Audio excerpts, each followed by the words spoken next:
अस्सलाम वालेकुम, this is Mohit Pirzada.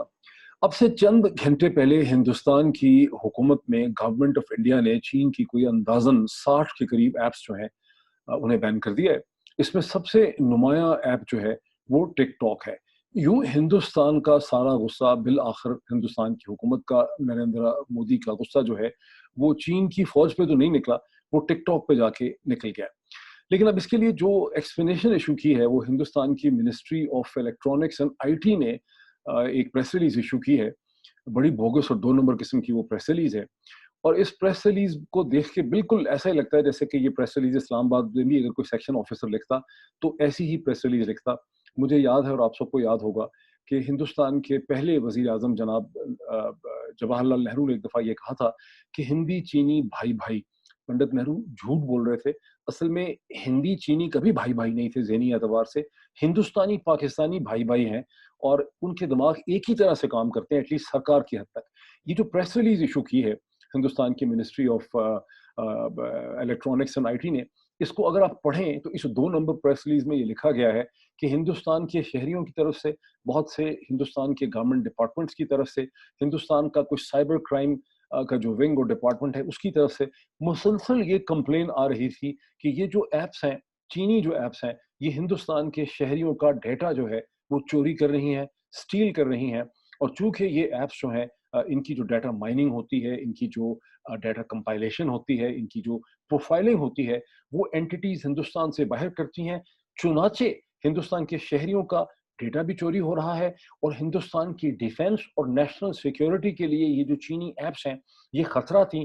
Therefore हम इनको बैन कर रहे हैं। यानी जरा गौर कीजिए, हिंदुस्तान की डिफेंस और नेशनल सिक्योरिटी के लिए खतरा है। यानी एग्जैक्टली जिस किस्म की हमारी यहाँ पे नफ्सियात और साइकोलॉजी है, बिल्कुल उसी किस्म की नफ्सियात और साइकोलॉजी अब हमें हिंदुस्तान में देखने में लग रही है। या तो हमेशा से ही हमारी नफ्सियात एक तरह की थी, या नरेंद्र मोदी और हिंदुत्व के असर और रसूख से अब दिल्ली की जो साइकोलॉजी है वो उसी तरह की होती चली जा रही है जिस तरह की लाहौर या इस्लामाबाद की होती है। अच्छा, अब एक्सप्लेनेशन तो ये दी गई है कि इसलिए हमने बैन कर दिया, नेशनल सिक्योरिटी का मामला था। लेकिन हिंदुस्तान के मीडिया ने तो ये फिर भी लिख दिया है अपनी हुकूमत का लिहाज करते हुए।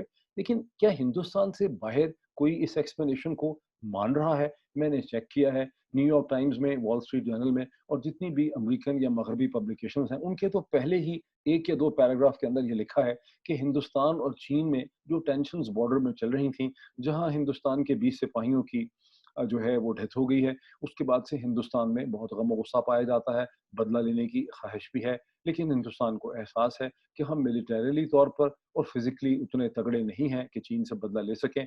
चुनाचे अब मार्केट क्लोज करके हिंदुस्तान की एक तरह से चीन से बदला लेने की कोशिश की जा रही है।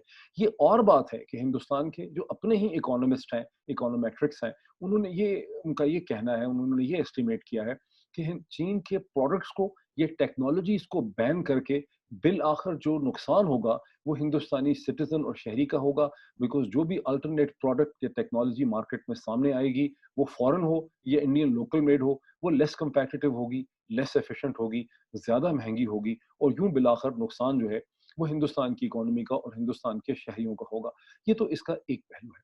इसका दूसरा पहलू ये है कि इस बात से ये अब हिंदुस्तान की तरफ से जिस किस्म का मसलसल रद्द अमल हो रहा है, जो एडजस्टमेंट की जा रही है, इससे ये बात बड़ी वाज़ेह है कि हिंदुस्तान की हुकूमत, वहाँ के इदारे, वहाँ के जो मुक़्तदर शख्सियात हैं, वो खुद अपने ही उस क्लेम में बिलीव नहीं करते, जिस क्लेम में ये कहा गया है कि अगर हमारे 20 सिपाही मरे हैं, तो हमने तो चीन के भी 43 जो है सिपाही मारे हैं। यानी 40 प्लस 3 मीन 2x प्लस 3 अगर हमने मारे हैं। लेकिन अगर वाकई ही हिंदुस्तान की मुक़्तदर शख्सियात को, वहाँ के इदारों को, वहाँ की इस्टेब्लिशमेंट को ये यकीन होता कि हमने 2x प्लस 3 शिकार कर लिया है चाइनीज़ का, तो फिर इतनी नाराज़गी भला किस चीज़ की होनी थी? इतना गम और गुस्सा भला किस चीज़ का होना था? ये जो गम और गुस्सा है, ये जो हिट पैक करने की डिज़ायर है, ये तो क्लियरली शो करती है कि हिंदुस्तानियों को एहसास है, हिंदुस्तान की हुकूमत को, वहाँ के इदारों को एहसास है कि Chinese got the better of it on the night between 15th and 16th जून। इसलिए अंदर जो है उसी तरह से गुस्सा है जिस तरह से 27 फरवरी 2019 को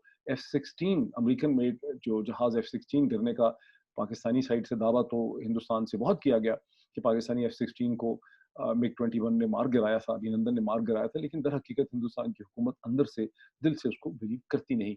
वरना इतना गम गुस्सा जो है, जिसका बाद में भी डिस्प्ले रखा गया, वो नहीं होता।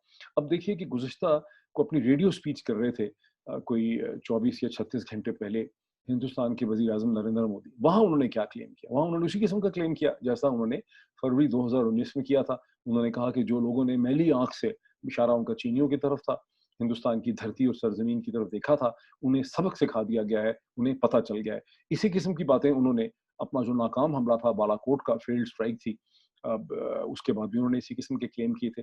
यहाँ से ये भी चीज़ पता चलती है कि नरेंद्र मोदी के अंदर ये बदरजाए उत्तम ये क्वालिटी है कि वो हर शिकस्त को अपने नैरेटिव में, अपने अवाम को के लिए जो है ना, उसको एक फ़तह में बदल देते हैं, उसको फ़तह डिक्लेयर कर देते हैं। ये माशाल्लाह एक बहुत बड़ी उनकी कैपेबिलिटी है।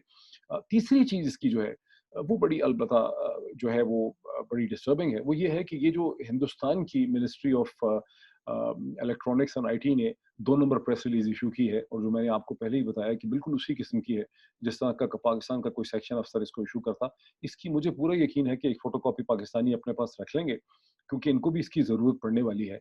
यहाँ पर भी इस्लामाबाद में और पिंडी में ये बहुत ज़्यादा खौफ़ पाया जाता है, ये ख़याल पाया जाता है, ख़दशा पाया जाता है कि फ़ेसबुक हो या ट्विटर हो या यूट्यूब हो, ये जितनी भी ऐप्स हैं, ये जितने भी प्लेटफ़ॉर्म्स हैं, इनके अंदर दर हकीकत इंडियन ट्रेन्ड इन्फॉर्मेशन जो एक्सपर्ट्स हैं, आईटी एक्सपर्ट्स हैं, जो मैनेजरियल स्टाफ है, जो ट्रेन्ड है, कॉम्पिटेंट है, उसकी बड़ी पेनिट्रेशन है, क्योंकि दुनिया में सबसे ज़्यादा ग़ालिबन न्यूमेरिकल स्ट्रेंथ भी इस किस्म के प्रोफेशनल्स की अब इंडिया में ही है। ये प्लेटफ़ॉर्म्स का सबसे ज़्यादा इस्तेमाल भी इंडिया में होता है, और ये कि इन प्लेटफ़ॉर्म्स में चूँकि इंडियन सुपरवाइज़री कंट्रोल है, मैनेजमेंट के लेवल में एग्ज़िस्ट करते हैं, डिसीजन मेकिंग के लेवल में एग्ज़िस्ट करते हैं, देयरफॉर ये प्लेटफ़ॉर्म्स जो हैं, उन्हें पाकिस्तान के खिलाफ इस्तेमाल किया जाता है, पाकिस्तान के नैरेटिव को दबाया जाता है, सप्रेस किया जाता है, और हिंदुस्तान का जो नैरेटिव है उसको प्रमोट किया जाता है। किसी हद तक की तो बात सही हो भी सकती है, किसी हद तक ऐसा है भी कि हिंदुस्तान के इदारों की इन प्लेटफ़ॉर्म्स में पेनिट्रेशन है, लेकिन बहुत ज़्यादा इसमें कयास आराई भी है, इसमें एग्ज़ैजरेशन भी है। मैं समझता हूँ शायद इतना मिसयूज़ इसको किया भी नहीं गया है। लेकिन ख़तरा मुझे यही है कि जो 2 नंबर प्रेस रिलीज़ इश्यू की है किसी सेक्शन अफ़सर के कलम से, या टाइपराइटर से निकली हुई, ये अब एक टेम्पलेट बन जाएगी बदकिस्मती से पाकिस्तान में भी। अल्लाह करे ऐसा ना हो, अल्लाह करे मैं गलत साबित हूँ, अल्लाह करे पाकिस्तान में ये जो रिस्ट्रिक्टिव मेंटालिटी देखने में अब दिल्ली की तरफ से आ रही है, जो ये नेगेटिव और मनफी ट्रेंड आ गया है सामने, शायद हम इसको पाकिस्तान में फ़ॉलो ना करें, अल्लाह करे हम इसको फ़ॉलो ना करें। बहरहाल अभी तो इतना ही है, चंद घंटों में फिर आपसे मैं दोबारा किसी और चीज़ पे बात करता हूँ। Thank you so much.